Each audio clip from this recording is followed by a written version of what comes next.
নমস্কার বন্ধুরা, welcome back to my channel Champa রান্নাঘর।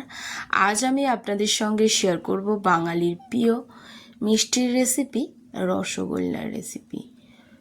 স্পঞ্জি রসালোদার এই রসগোল্লা বানানোর জন্যে আমি কি ব্যবহার করেছি আর কিভাবে এত স্পঞ্জি রসগোল্লাটা তৈরি করলাম, তাহলে চলুন বন্ধুরা দেখে নিই।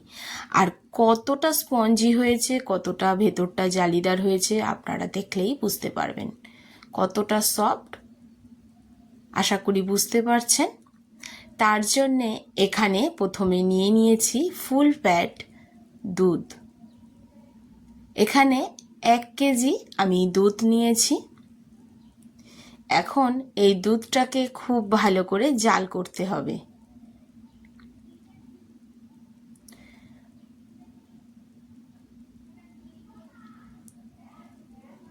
খুব ভালো করে জাল করে এটাকে আমি ছানা তৈরি করে নেব। আপনারা চাইলে দোকান থেকেও ছানাটা কিনে আনতে পারেন, তবে বন্ধুরা বাড়িতে ছানাটা বানালে সেটা খুব বেশি সফট আর ভালো হয়। এখন দেখুন খুব ভালো করে দুধটা ফুটে গেছে। দুধটাকে এখন গ্যাসের ফ্লেমটাকে অফ করে একটু নাড়াচাড়া করে, মানে যে অতিরিক্ত গরম আছে সেটা একটু ঠান্ডা করে নিতে হবে। আর এখানে নিয়ে নিয়েছি যতটা, ধরুন ওই 3 ছিপি নিয়ে নিয়েছি ভিনিগার আর 3 ছিপি জল। আপনি যতটা ভিনিগার নেবেন তার অর্ধেক পরিমাণ জল নেবেন। জল আর ভিনিগারটা মিশিয়ে নিয়েছি একটা বাটির মধ্যে, সেটা আপনাদেরকে দেখানো হয়নি। তো ভিনিগার দিয়ে আমি ছানাটাকে কাটিয়ে নেব। অল্প অল্প ভিনিগার দিতে হবে আর ছানাটাকে, যে দুধটাকে নাড়াচাড়া করতে হবে। তাহলে দেখবেন ছানাটা আস্তে আস্তে ছানা তৈরি হয়ে যাবে দুধটা, আর খুব সুন্দর সফট ছানা তৈরি হয় এইভাবে ছানাটা কাটালে। দেখুন ছানাটা কিন্তু তৈরি হয়ে গেছে। আস্তে আস্তে নাড়াচাড়া করে করে এটাকে আমি ছানা তৈরি করে নেব। আর এটাকে খুব ভালো করে ঠান্ডা জল দিয়ে ধুয়ে ছেঁকে একেবারে আমি ছানাটা তৈরি করে নিয়ে ফিরে আসছি, কারণ ভিডিওটা অনেকটাই বড় হয়ে গেছে। এবারে দেখুন ছানাটা তৈরি হয়ে গেছে। খুব ভালো করে কিন্তু ধুতে হবে যাতে ভিনিগারের কোনো গন্ধ না থাকে। তারপরে এটাকে আমি 1 থেকে 1.5 ঘন্টা জল ঝরিয়ে নিয়ে ফিরে এসেছি। এবার ছানাটাকে খুব ভালো করে হাতের সাহায্যে আমি ভেঙে নিচ্ছি। এই ছানাটাকে খুব ভালো করে মাখতে হবে, হাতের তালুর সাহায্যে খুব ভালো করে ছানাটাকে মাখতে হবে। তবে খুব বেশি ডলাডলি করে ছানাটা মাখলে কিন্তু ছানার থেকে তেলটা বেরিয়ে গেলে রসগোল্লাটা ভালো হয় না। তার জন্যে দেখুন হাতের তালুর সাহায্যে আলতো হাতে একটু চেপে চেপে ছানার যে দানাগুলো আছে সেগুলোকে ভেঙে পুরো সফটভাবে ছানাটাকে মাখতে হবে। প্লিজ বন্ধুরা প্রথম থেকে শেষ পর্যন্ত ভিডিওটি দেখবেন। সমস্ত টিপস অ্যান্ড ট্রিক ফলো করলে আপনারাও খুব সুন্দরভাবে রসগোল্লাটা বানাতে পারবেন। খুব ভালো করে ছানাটাকে ঠিক এইভাবে ডলে ডলে একটু মেখে নিতে হবে। এতে ছানাটা কিন্তু খুব সুন্দর সফট ভাবে মাখা হয়। দেখুন ছানাটা বেশ সফট হয়ে গেছে। এখন ছানার মধ্যে কিছু জিনিস অ্যাড করব। প্রপার ছানার কিন্তু রসগোল্লার মধ্যে দোকানেও কিছু জিনিস মেশানো হয় যাতে ছানার মানে রসগোল্লাটা খুব সুন্দরভাবে তৈরি হয় বা খেতে টেস্টি হয়। দেখুন খুব সুন্দরভাবে ছানাটা কিন্তু আমার মাখা হয়ে গেছে। এখন ছানার মধ্যে দিয়ে দিচ্ছি হাফ চামচ সুজি ব্যবহার করছি। আর দিয়ে দেবো এর মধ্যে হাফ চামচ ময়দা, এর থেকে বেশি পরিমাণ একদমই দেবেন না। আর দিয়ে দিচ্ছি এখানে 1 চামচ গুঁড়ো দুধ। অবশ্যই এগুলো ব্যবহার করবেন, তাহলে রসগোল্লার বাইন্ডিংটা কিন্তু খুব ভালো আসবে। রসগোল্লাগুলো যখন গড়তে যাবেন তখন রসগোল্লাগুলো ফেটে যাবে না। এবার খুব ভালো করে এই উপকরণগুলোকে ছানার সঙ্গে মিশিয়ে নিতে হবে। দেখুন খুব ভালো করে একটু মেখে নিয়ে আবার আগের মতো একটু তালু দিয়ে ডলে ডলে মিশিয়ে নিতে হবে, যাতে ময়দা, সুজি আর দুধটা, গুঁড়ো দুধটা ভালোভাবে ছানার সঙ্গে মিশে যায়। এইভাবে সমস্তগুলোকে মিশিয়ে নিয়ে আমি ফিরে আসছি। দেখুন বন্ধুরা, খুব ভালো করে ছানাটাকে আমি মেখে নিচ্ছি।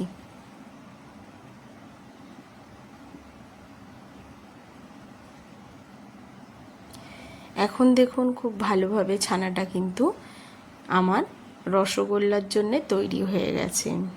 এখন এইভাবে আমি কিছুক্ষণ এটাকে রেখে দেবো সেট হওয়ার জন্যে। ততক্ষণে আমি চলে যাব উনানের কাছে, একটা পাত্র বসিয়ে নেব। পাত্রের মধ্যে দিয়ে দেব 8 থেকে 10 কাপ জল। অবশ্যই একটু গভীর পাত্র নেবেন, আর সেই পাত্রটা যেন বেশ ভর্তি, মানে বেশ ভরো ভরো টাইপের জল নেবেন। মানে একটু ভর্তি জল নিতে হবে আর গভীর পাত্র নিতে হবে, তবেই কিন্তু রসগোল্লাগুলো বেশ ফুলকো ফুলকো হবে, স্পঞ্জি হবে। দেখুন 8 থেকে 10 কাপ জল আমি ব্যবহার করছি, আপনারা যে কোনো বাটির মাপেও ব্যবহার করতে পারেন। আর দিয়ে দিচ্ছি এখানে 250 গ্রাম মতো চিনি। এবারে এটাকে আমি ফুটতে দেবো, আর এদিকে আমি ওই ছানার ডোটা থেকে রসগোল্লাগুলোকে তৈরি করে নেব। একই শেপে প্রথমে ছোট ছোট গোল্লা আমি তৈরি করে নিচ্ছি দেখুন। তারপরে হাতের সাহায্যে এগুলো রসগোল্লার শেপ দিতে হবে। খুব ভালো করে 2 হাতের সাহায্যে এটাকে গোল করে নিতে হবে দেখুন। আর এমন করে গোলটা করতে হবে যাতে এই মিষ্টির গায়ে কোনো রকম ক্র্যাক না থাকে। ক্র্যাক থাকলে কিন্তু আপনি যখন রসগোল্লাটা রসের মধ্যে ফোটাবেন তখন কিন্তু ফেটে যাবে। দেখুন কতটা সুন্দর হয়েছে রসগোল্লাগুলো, গাটা একদম স্মুথ আর মসৃণ হয়েছে। এইভাবে সমস্ত রসগোল্লাগুলোকে আমি গড়ে নিয়ে ফিরে আসছি। রসগোল্লাগুলো আমার গড়া হয়ে গেছে। 1 কেজি দুধে দেখুন বেশ 10-12টা মতো রসগোল্লা তৈরি হয়ে গেছে। এখন দেখুন চিনির রসটা বেশ ফুটে উঠেছে। খুব বেশি গাঢ় রস করার দরকার নেই, চিনিটা জাস্ট গলে গেলেই আর জলটা ফুটে গেলেই হবে। এখন চিনির মধ্যে অনেক সময় নোংরা থাকে, তার জন্যে উপর থেকে একটু লিকুইড দুধ দিয়ে দিয়েছি। লিকুইড দুধটা দিলে আবার যখন রসটা ফোটা শুরু করবে দেখুন উপর দিয়ে ঠিক এই রকম ফেনা উঠবে, আর ওইগুলো হচ্ছে নোংরা, এগুলোকে তুলে বাইরে ফেলে দিতে হবে। আর একটা এলাচ ফাটিয়ে আমি আবারও রসের মধ্যে দিয়ে দিয়েছি যাতে রসগোল্লা থেকে সুন্দর একটা ফ্লেভার আসে। এখন জলটা যখন টকবক করে রসটা ফুটবে তখনই কিন্তু এর মধ্যে দিয়ে দিতে হবে ওই গড়ে রাখা গোল্লাগুলোকে আমি এর মধ্যে দিয়ে দিচ্ছি। দিয়ে এবার রসের মধ্যে 10 মিনিট হাই ফ্লেমে ফোটাতে হবে।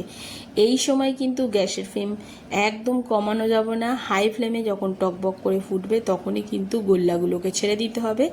এবারে চামচের পেছন সাইডটা দিয়ে হালকা করে নেড়ে দিতে হবে যাতে কোনোভাবে তলাতে লেগে না যায়, আর এগুলো যেন বেশ ভাসতে থাকে। এই রকমভাবে একটু নাড়াচাড়া করে দিলে এগুলো বেশ গোল্লাগুলো জলের মধ্যে খেলাধুলাও করবে আর ভাসতে শুরু করবে। তখন কিন্তু গোল্লাগুলো বেশ সুন্দর ফুলকো ফুলকো এবং স্পঞ্জি জালিদার হবে। এবার এটাকে 5 মিনিটের জন্য আমি ঢাকা চাপা দিয়ে এই রকমভাবে ফুটতে দেবো। 5 মিনিট পর আমি ফিরে আসছি। 5 মিনিট পর ফিরে এলাম।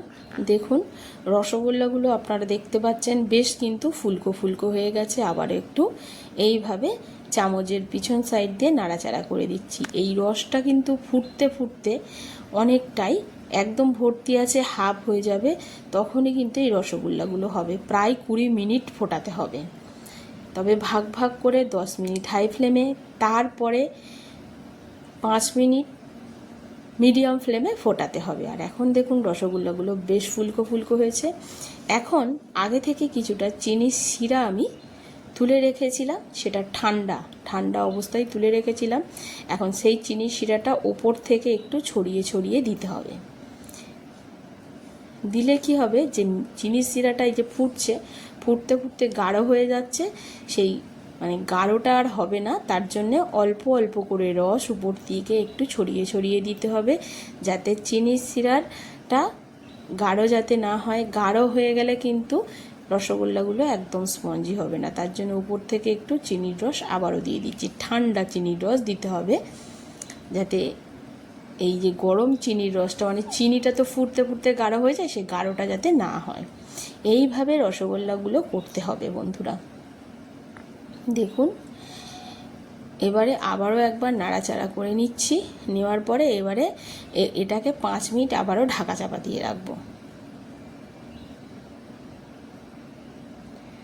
5 মিনিট ঢাকা চাপা দিয়ে রাখবো। দেখবেন অনেক সময় কিন্তু এই যে মানে ফুটছে চিনির রসটা ওভার ফ্লো হয়ে যায়, পড়ে যায়, তখন একটু ঢাকনাটা খুলে দেবেন, দিলে আর পড়বে না। এবার 5 মিনিট পর ফিরে এসেছি। দেখুন চিনির শিরাটা কতটা কমে গেছে। এখন যে ঠান্ডা চিনির রসটা তুলে রেখেছিলাম সেটাকে আবারও একটু দিতে হবে। আর একটা রসগোল্লা তুলে আমি ওই ঠান্ডা চিনির শিরার মধ্যে দিচ্ছি। দেখুন বেশ উপরে ভাসতে রয়েছে, আস্তে আস্তে দেখুন জলের মধ্যে ডুবে গেল। তার মানে আমার রসগোল্লা কিন্তু একেবারে হয়ে গেছে। আর আমার রসগোল্লাটা ফোটানোর কোনো দরকার নেই। রসগোল্লাটা যখন রসের মধ্যে ঠান্ডা রসে ডুবে যাবে তখনই ভাববেন রসগোল্লা একেবারে প্রপার কুক হয়ে গেছে। ওভার কুক করলে রসগোল্লাগুলো শক্ত হয়ে যেতে পারে। এবারে গ্যাসের ফ্লেমটাকে অফ করে দিয়ে আবারও যে চিনির শিরা, ঠান্ডা চিনির শিরাটা আছে সেটাকে উপর দিয়ে একটুখানি দিয়ে দিচ্ছি। তাহলে এই চিনির শিরাটা আর এত বেশি গাঢ় হবে না। এবার এইভাবে আমি রেখে দেবো প্রায় 8 থেকে 10 ঘন্টা। আমি অতক্ষণ তো আমার হাতে সময় নেই, তো আমি 5 থেকে 6 ঘন্টা পর ফিরে এসেছি। আর দেখুন রসগোল্লাগুলো ঠান্ডা হয়ে গেছে, চিনির শিরার মধ্যে ডুবে গেছে। এখন একটা আমি আপনাদেরকে দেখিয়ে দিচ্ছি চেপে কতটা রস শুষে নিয়েছে আপনারা দেখতে পাচ্ছেন, আর কতটা স্পঞ্জি হয়েছে আপনারা দেখুন। আবার এটাকে রসের মধ্যে দিলে আবার ফুলে উঠবে। এবারে একটা পাত্রের মধ্যে আমি কিছুটা রসগোল্লা তুলে আপনাদেরকে দেখিয়ে দিচ্ছি। আমার আজকের এই রসগোল্লার রেসিপি বন্ধুরা আপনাদের কেমন লাগলো অবশ্যই কমেন্ট করে জানাবেন। আশা করছি আমার রসগোল্লার রেসিপি আপনাদের ভালো লেগেছে। বাড়িতে যদি হঠাৎ করে রসগোল্লা খেতে ইচ্ছা করে, দোকান থেকে না কিনে এনে এইভাবে একবার বাড়িতে রসগোল্লাটা বানিয়ে খেয়ে দেখুন, খেতে জাস্ট অসাধারণ লাগবে। গরম গরম রসগোল্লা তো শরীরের পক্ষে বা পেটের পক্ষে খুবই ভালো, আপনারা বাড়িতে বানিয়ে খেতে পারেন। আজ এই পর্যন্ত বন্ধুরা, আবারও দেখা হবে অন্য কোনো নতুন ভিডিওর সঙ্গে। এতক্ষণ ধরে ভিডিওটির সঙ্গে থাকার জন্য অসংখ্য ধন্যবাদ। সুস্থ থাকবেন আর ভালো থাকবেন। ভিডিওটা বেশ বড় হয়ে গেছে, আশা করছি পুরো ভিডিওটা আপনারা দেখবেন আর আপনাদের মূল্যবান মতামতটা অবশ্যই আমাকে জানাবেন।